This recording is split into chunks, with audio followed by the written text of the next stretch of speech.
So here's my warrior, right? So one of the things you might have just seen actually is I went to gear set list. Let's say you were starting a new character, like I was earlier, and you got a second job because you felt like it. You felt like going down and getting a second job, right? You're like, wow, this is incredible. I'm a warrior and I'm also a paladin. So what do? Right? You end up like, oh, I'm going to equip the warrior weapon, right? I'm going to equip the axe. Oh, I changed into a warrior. Well, what about my gear? Well, hit recommended gear. And it's just going to load all that in. Right? Then hit triangle to save that. Now, if you don't have anything, create a new gear set. It'll be called Marauder.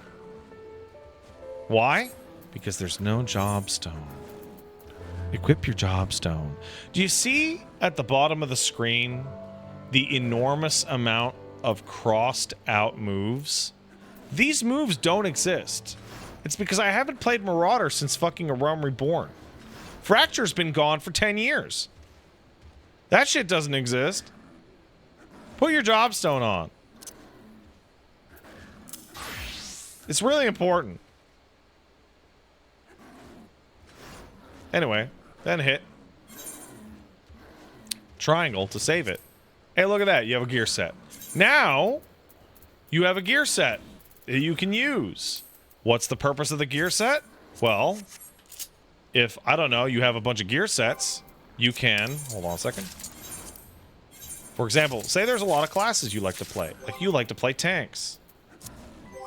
Go to character. Hit square. Set to hotbar. Now tank is now Dark Knight's a button. Now paladin's a button. Now warrior's a button. Now gunbreaker's a button. Now when you're out in the world and you're like, I would like to play the video game as Dark Knight, just tap it. I'd like to play as a gunbreaker. Just tap it.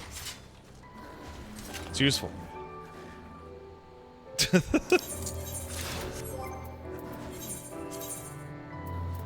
I actually have Scholar down here, but that's not the point. Now, one of the things that I am not using, so I have my regular job buttons, as you would expect. I have these on the back, and I have these on the back. But my double clicks are not fight-oriented. My double taps are actually my mount, and this dance emote, and orange juice, and my...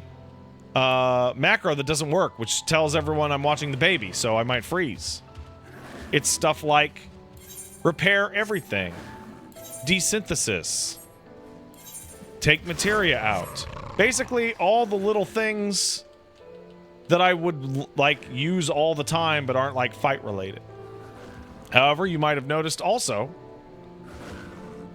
Why orange juice, asks. Well, orange juice is the cheapest food item in the game, and when you equip a food item, you get a 29-minute buff that gives you 3% XP.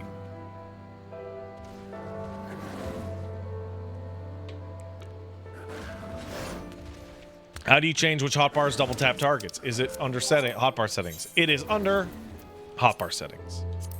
You go to you go to custom, and you pick which ones go to where. Right? So, this is where it gets really fun. Say you want more useful items. Like, I have a bar that's just for teleport, just for chocobo shit, and switching jobs. Set 7. You go into character, you go to hotbar. Enable customization for weapon is sheathed. When my weapon is sheathed, I will switch between hotbar 1 and 7 by tapping R1. I could hold and do whatever, but tapping R1 will switch between these two, which is fighting and useful shit, right? If I go to here, you'll see that there's actually a weapon thing for 1 and 3. So when my weapon is out, it doesn't switch between 1 and 7, which is useful shit like, you know, teleport. It switches between these two sets of combat abilities. And there's a reason I have it set up that way. So let's switch to warrior. And let's take everything off warrior.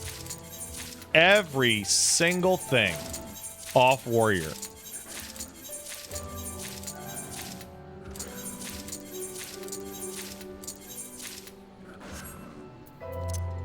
Every single one.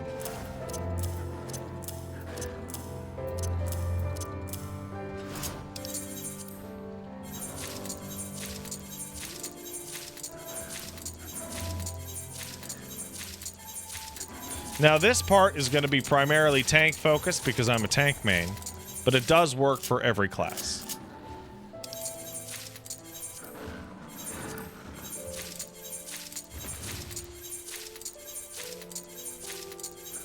Now one of the things that you should know is that I'm going to show you the babyest version of this, because I'm going to assume anyone needing to learn any of this stuff is a little baby, right? So, let's talk. Hello.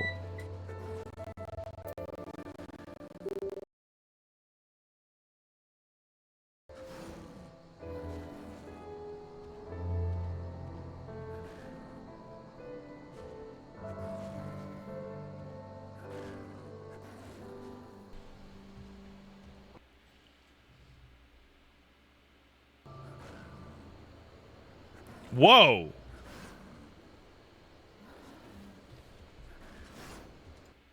Hello?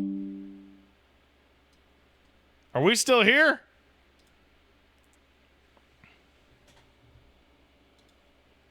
Yo, that's crazy!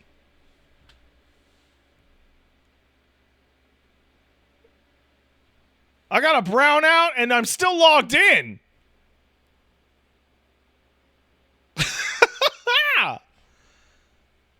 That's wild as hell!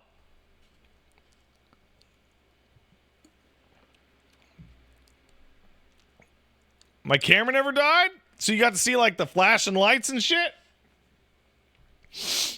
Cool. Router didn't reset. Yeah, that's wild as fuck. Thanks, Universal Power Supply. Anyway. Yeah, I bet the camera fucking stuttered. All right. Back we are, anyway. Camera has audio delay. You might want to just reset. Or restart. All right. Anywho. Alright, so I'm going to teach you what I call cross hotbar theory. Because I'm insane. I'm completely nuts. And I overthink where my buttons go. Now, everyone's buttons are going to be completely different. Everything that I may say that may be good for me, you may go, I don't like that, I think that's stupid. Right? However, you might take something out of it that you do find of value. So the first things first, it might be tempting once you get your job at one point you'll get a job crystal. And what's going to happen is your action bar is going to change from this to this. Which is a lot. Okay? So what we're going to do is we're actually, you know, it's a lot, right? So we're going to go real slow, right? So the first things first, your almost every class is going to have a combo, particularly melee people. What do you want your combo starter to be? For me, that button is square. Heavy swing, level 1, square. It feels good for me to hit square as the start of my combo. That just seems totally normal to me. You may prefer it to be on circle. The game starts it on circle, in fact. Right? Not really important. What is important, however, if you're using a controller, is that buttons you're going to be hitting all the time while moving should be on your face buttons. Because moving and hitting the D-pad is fucked. So for me, for example, the basic combo of heavy swing, maim, and Storm's Path goes square, X, circle. Some people like it like this. Some people like it like this. It doesn't matter. What matters is that you should think about what is personally most comfortable to you when moving around. Now, with these buttons as is, I can easily do all sorts of stupid shit while moving. It's not a problem. It's actually really simple. Right? You're going to be moving during combat, so you want to be able to hit those easily. Right? Now, for example, you're going to learn something called a roll action. Now, a roll action is fairly specific. It's things that every type of class or job that you have does. All tanks, for example, have Rampart. All tanks have low blow and provoke because it's part of their core tanking kit. Because these moves are shared between multiple jobs, it is my opinion that they should all go in the same spot on every job. That way, you never wonder where the fuck Rampart is, or Reprisal. This is the following mentality for where I've placed them. Personally, I think the tank cooldown 1 goes on the left trigger and left D-pad. Regardless of where you actually put it, the D-pad is just better for something that you're going to be using once every 90 seconds. Because that's how long Rampart lasts. Sorry, that's how long Rampart takes. Well, if Rampart is on the left D-pad, then the AoE version of Rampart, Reprisal, should go behind it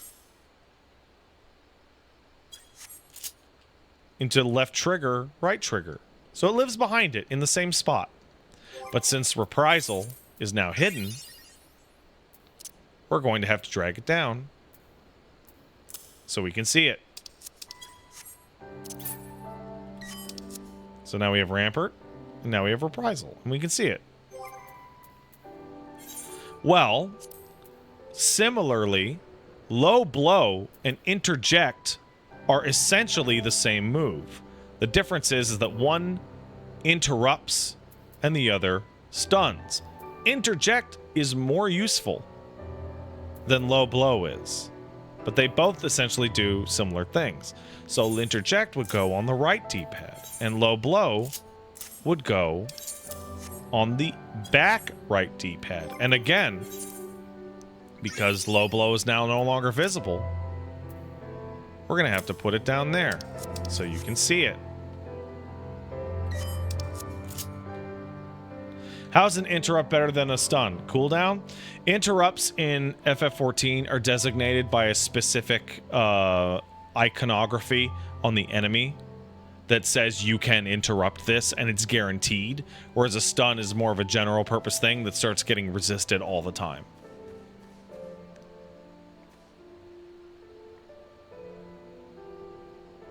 Right? Now, if you want to not use my hotbar technology that I have here, somebody pointed out you can, in fact, use a display. Where is it? There's something you can display. You can show the goddamn cross hotbar the whole time.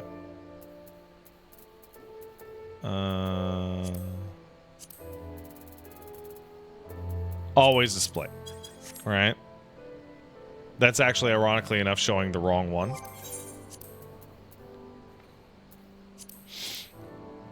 But hey. Regardless. So there, now we got that. Well, if Rampart is on the left and Interject is on the right, in my heart of hearts, All tanks have 2 defensive cooldowns, a weak one and a strong one. So I put Thrill of Battle up here, and I put Vengeance down here.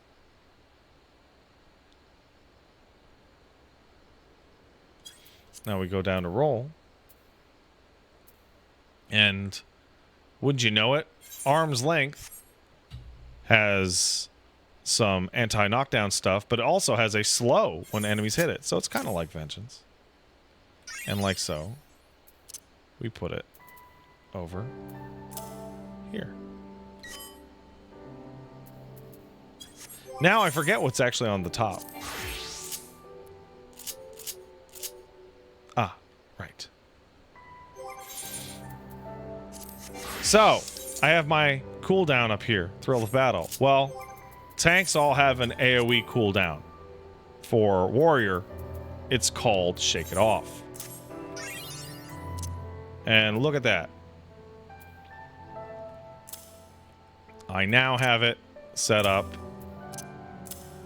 where all my tank defensive cooldowns are all nice and placed. Right? However, there is one tank cooldown that every tank gets that they're going to be using way, way, way more often.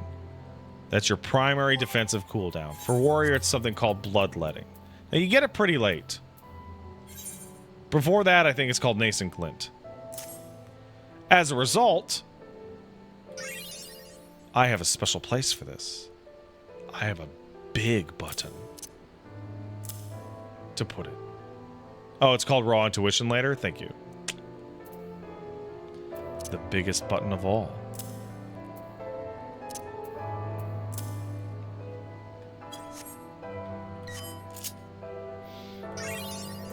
And also, I like to set this up so that it's visually appropriate if you squint your eyes and turn it diagonal. So, Bloodletting, or Bloodwetting, or Raw Intuition, they're all upgrades. Right?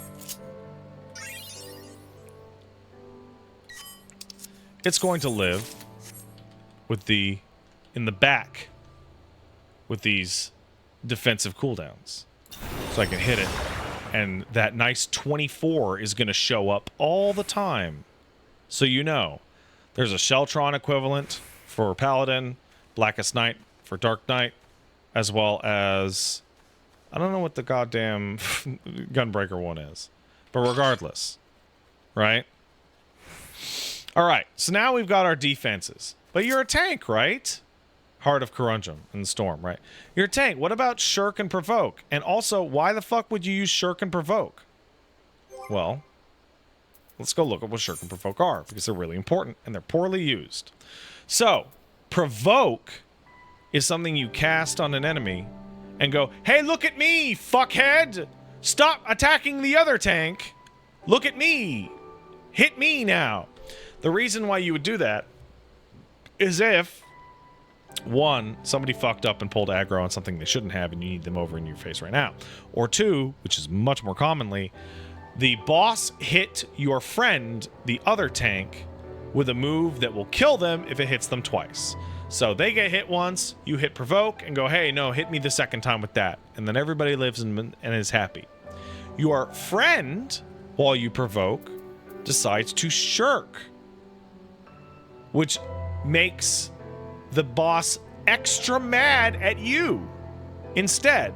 Now, there is an issue with Provoke and Shirk, right? And that issue is very simple. Shirk needs to be targeted. You need to actually click on your tank friend and hit Shirk. And you know what? That can be a little awkward. Right? It can be awkward. We'll put Shirk right here. Provoke right here. Hit down on the D-pad once? Well, my friends, I have a solution. What if you didn't want to hit down on the D-pad? What if you went over to user macros and you made tank macro 2 and your shirk macro.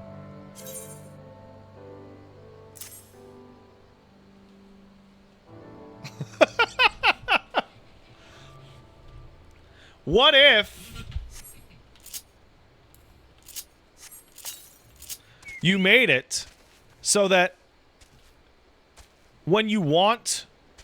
What's that macro script? All right, I'll show you.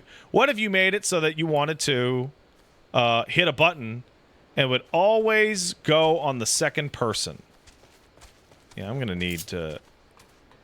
Is anyone playing the game right now on stream? Sorry, on Ultros? I'm gonna need a partner for some of this.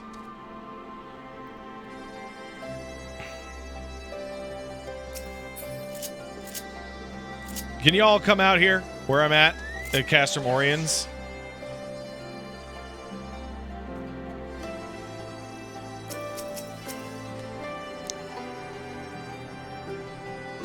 Oh, that's not the right guy.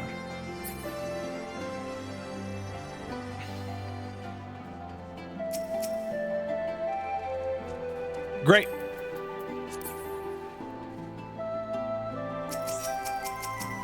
And we'll invite you too. So, in a normal party of 4, once you get into a dungeon, if you're a tank, the healer is number 2, who's the most important person aside from you. And in an 8-man, the other tank is the second person on the party list. What does this mean? That means if you make a user macro, which is AC, which is action, whatever, quote, the name of every tank move, end quote, space, and then 2 inside these little brackets, you can use this to auto-cast your tank cooldown on the second one.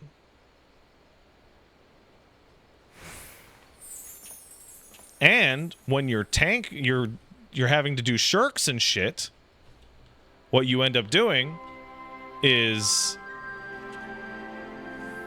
you shirk by hitting this, which is the same one. Because who the fuck are you ever gonna shirk other than the other fucking tank? Ever. So, the way that I have it set up, and the reason why Bloodwetting is here and Shirk is here. You know what, Hydra? I'm going to have to kick you out. Bye. So, say Argus here. Argus, could you attack the dummy?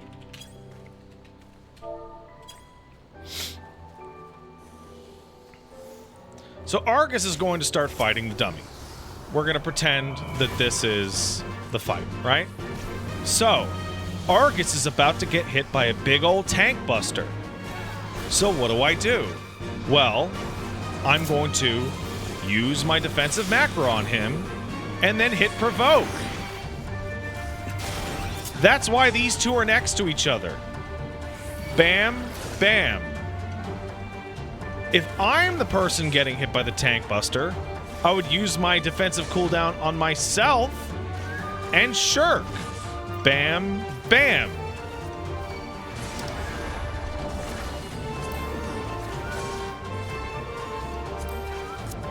Macros are not useful for large amounts of your gameplay.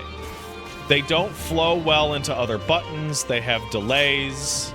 It's a whole fucking thing, right?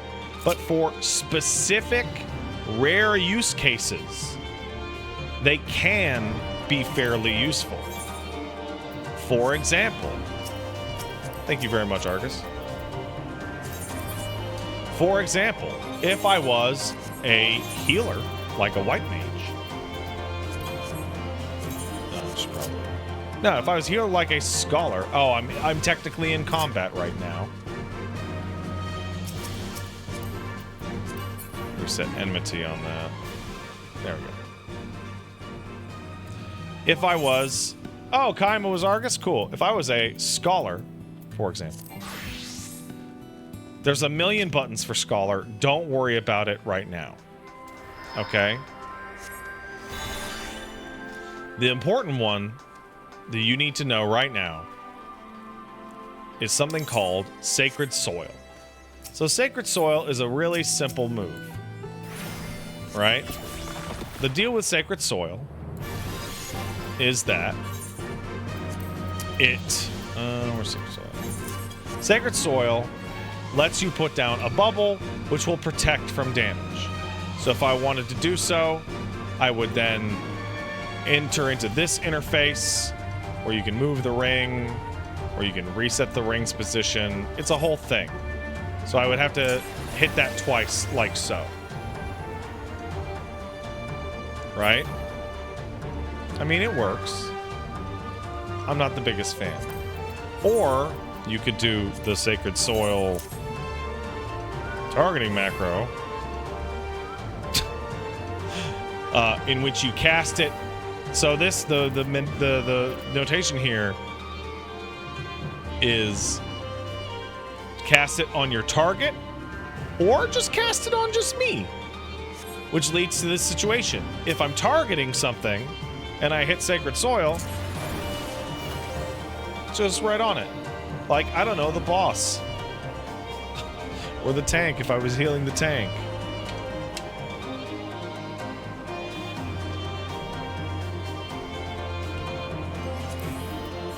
So I have these for the tank cooldowns, Oblation, Cover, Sacred Soil, Earthly Star, Asylum, Shikuchi, etc. Basically, all these weird targeted moves that I'm really only ever going to target one thing, ever. Ever. Anyway, back to Warrior. This works until the boss goes to the edge of the arena to do a dash attack, and half the bubble is wasted. Well, that, my friend, is why the second Sacred Soil is on me. So that if I'm not targeting something, for example,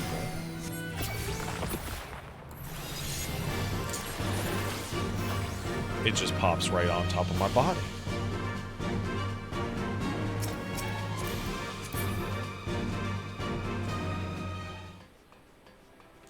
Anyway, you should look into macros. They can be helpful. We're not going to talk about crafting macros today.